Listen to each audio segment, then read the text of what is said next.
It was the kind of night that wrapped itself around you like a memory soft rain falling on the quiet streets of downtown Seattle, headlights reflecting off the wet pavement, and the air filled with the scent of coffee and fresh beginnings.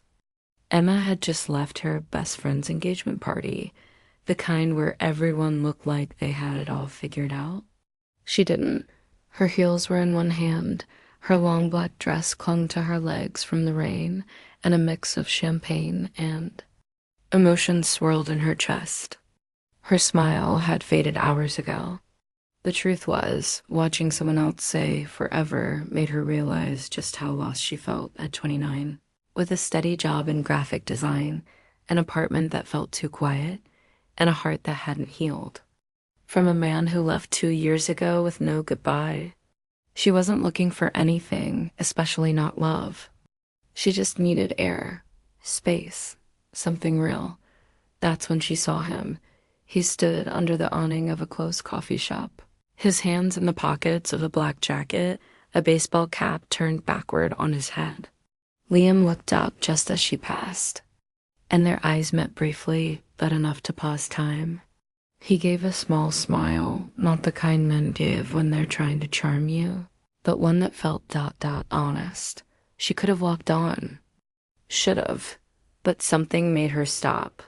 Maybe it was the loneliness. Maybe it was how the rain softened everything. Or maybe it was the quiet way he said, "You okay?" Like he meant it. They ended up at a 24-hour diner half by accident, half by choice. It wasn't fancy, just a corner booth near the window, warm coffee, old music playing low in the background. Liam was visiting Seattle for the weekend, he said. Lived just outside Vancouver. He was 34, used to be a musician, now worked in custom furniture. Divorced, no kids, not looking for anything serious. Emma laughed when he said that. Perfect, she replied. Me neither. But what started as light conversation slowly turned into something heavier. They spoke about things people usually avoid with strangers, their parents, heartbreaks, what kept them up at night. She told him about how she gave up painting because her ex once said she wasn't good. Enough. He listened like every word mattered. He shared stories about his sister's cancer battle, how losing her 2 years ago still hurt in quiet, unexpected moments. There was a softness in him, the kind that comes from having your heart broken and still choosing to stay open. Hours passed. Like minutes. The diner emptied, the rain stopped, and outside, the sky turned a pale shade of blue. It was morning. Neither of them wanted to break the spell. When they stood to leave, Emma hesitated. She felt it, the pull. The heat, the what if, he did too. But when he reached for her hand, it wasn't just desire, it was something deeper. Still, neither said it out loud. It was easier that way. We'll just call this one night, she whispered, forcing a small smile. Liam nodded, but his eyes held something more. No promises, no plans. They walked out into the soft light of morning and went their separate ways, but deep down, both knew they'd just experienced something rare. Something that didn't feel like a mistake or a coincidence. They had made a promise to keep it simple. But love, even when unspoken, has a way of making its own plans. And that one night, it would stay with them longer than either dared to admit. Emma tried to forget him. She told herself it was just a night one rainy evening in Seattle with a stranger who felt a little too familiar. She threw herself back into her normal life, early morning commutes, deadlines at the design studio, casual brunches with friends who didn't know how to ask if she was okay. But everything felt slightly off now, like she was walking through her own life in someone else's shoes. She kept replaying that night in her mind, the way Liam listened without interrupting, how his fingers gently brushed hers across the diner table, how he didn't try to fix her pain, only held it for a while so she could breathe. She hadn't told anyone about him, not because it was a secret, but because she didn't know how to explain it.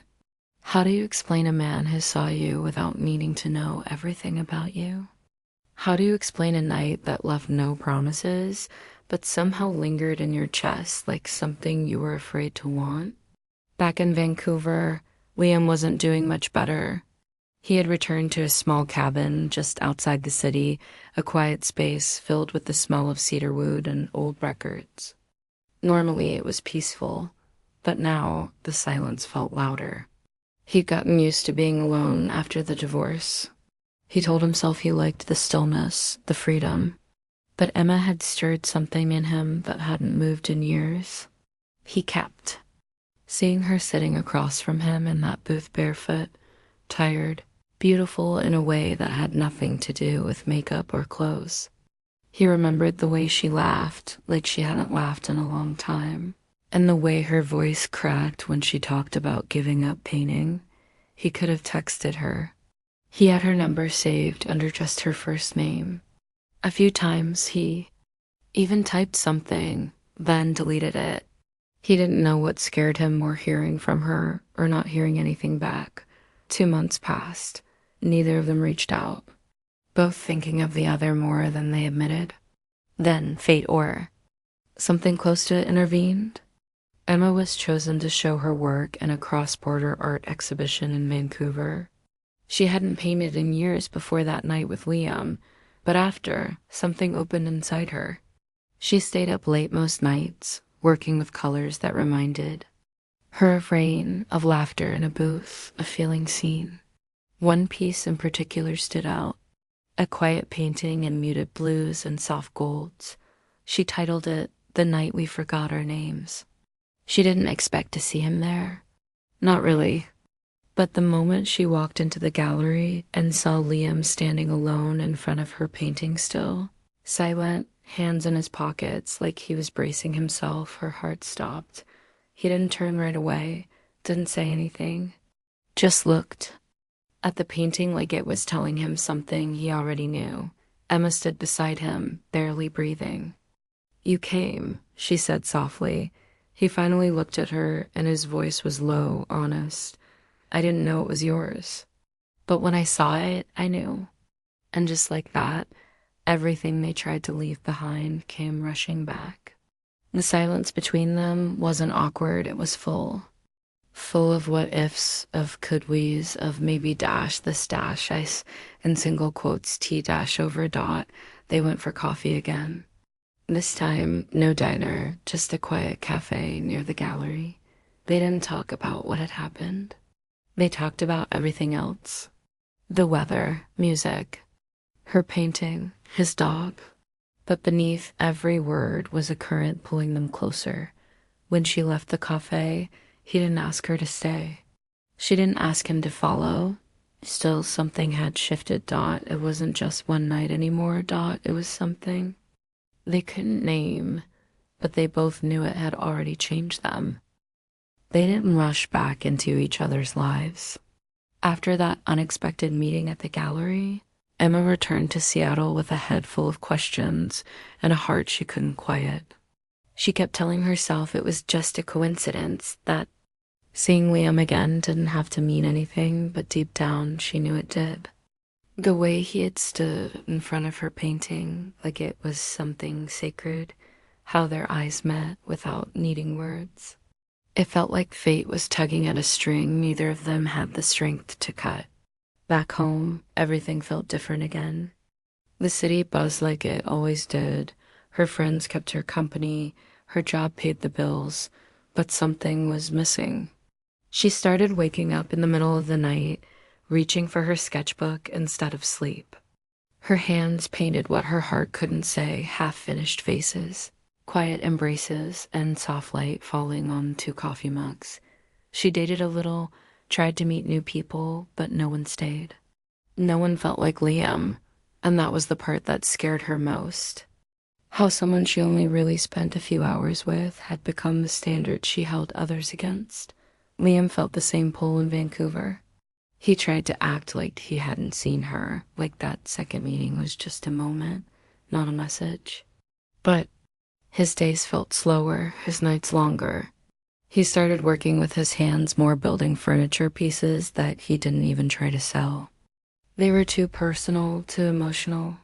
A bookshelf shaped like a broken wave, a table that curved gently like a heartbeat. Emma was in all of it. He told himself not to reach out. He had already lived through a marriage that fell apart when feelings faded. He didn't want to go chasing something that wasn't real.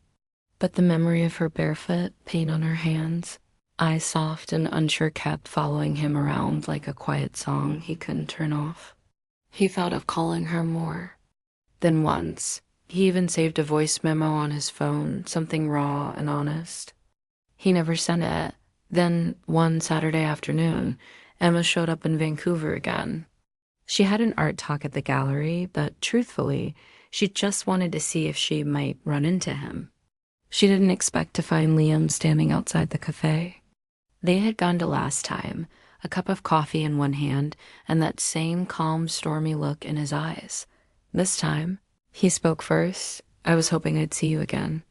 She smiled, tired but warm. "I think I was hoping for the same." They didn't pretend it wasn't complicated. They didn't pretend it was easy. But they spent the day together, walking through a nearby market, laughing at a street performer, sharing a warm meal as the sky turned pink. And when night came, they ended up at his place. Not for anything physical, not yet, but because being apart felt harder than being honest ought. They sat on his couch with a blanket over their legs, her head leaning against his shoulder, the quiet hum of jazz playing low in the background. Emma spoke softly about fear, how she wasn't sure if she was ready for anything real. Liam didn't try to fix it. "I'm not asking you for anything," he said gently. "I just don't want to pretend this doesn't mean something." She nodded, eyes wet but calm. "Me neither." They didn't kiss that night. They didn't need to, because sometimes the strongest pull isn't physical, it's emotional. It's two people sitting in silence, knowing they found something rare. And as she left the next morning, they didn't make promises, but both knew they were already in deeper than either of them expected. Asterisk back in Seattle, everything Emma once thought felt steady now felt shaken, but not in a bad way. More like the way spring shakes off winter. Her days were still filled with work, but now her mind drifted more often back to Liam's cabin in Vancouver, the way the fireplace cracked as they sat side by side, not needing to fill every silence with words. She'd never felt so seen by someone, so safe. But that kind of feeling came with fear too. Fear of getting too close, of losing herself again, of letting someone in only to be left behind. So she did what she knew. She buried herself in her art. Her paintings were more raw now, more honest. People noticed. Her gallery reached out about a solo exhibit. Clients asked for custom pieces. Friends said she had a glow, but she didn't know how to explain that the glow came from a man she hadn't kissed yet, but already trusted with parts of her she never shared. And even as she smiled through meetings and painted until dawn, Liam's name stayed close to her chest like a secret prayer. She didn't text him, didn't call, but she thought of him every time it rained, every time she passed the diner where they first sat and told each other their scars. Liam, back in Vancouver, felt it too, the ache of missing someone who was never really his, but somehow felt like home. He kept her painting printed on his wall. He read the articles about her rising fame. He smiled when he saw her face in an art magazine and thought, "I knew she was something before the world did." But life didn't stop just because his heart was tied to a woman in another city. He worked. He helped his neighbor fix her broken steps. He went hiking alone on weekends just to clear his head. He dated once, tried at least.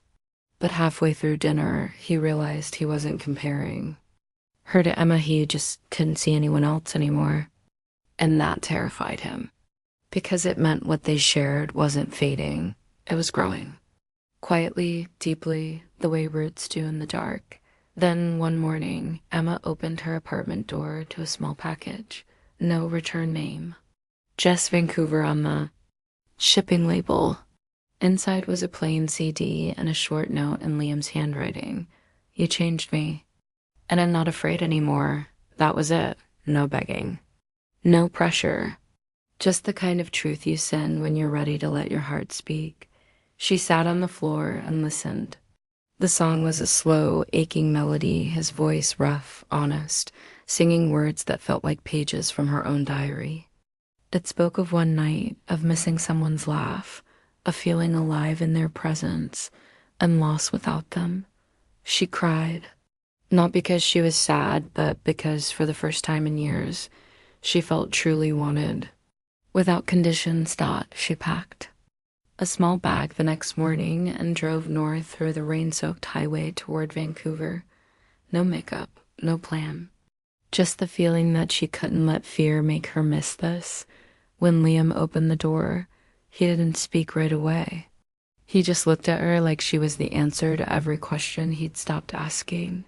She stepped inside, wet from the road, and whispered, "I never stopped thinking about you." He nodded, voice low. "I was hoping you'd come back." And in that small cabin, surrounded by wood and warmth and second chances, they didn't need to rush. There was no label, no future talk, no promises made. But in that quiet moment, eyes meeting, hands finally reaching, hearts finally ready, they knew this wasn't just one night anymore. It was the beginning of something real, something slow, honest, and lasting. And it had already changed them both. Forever.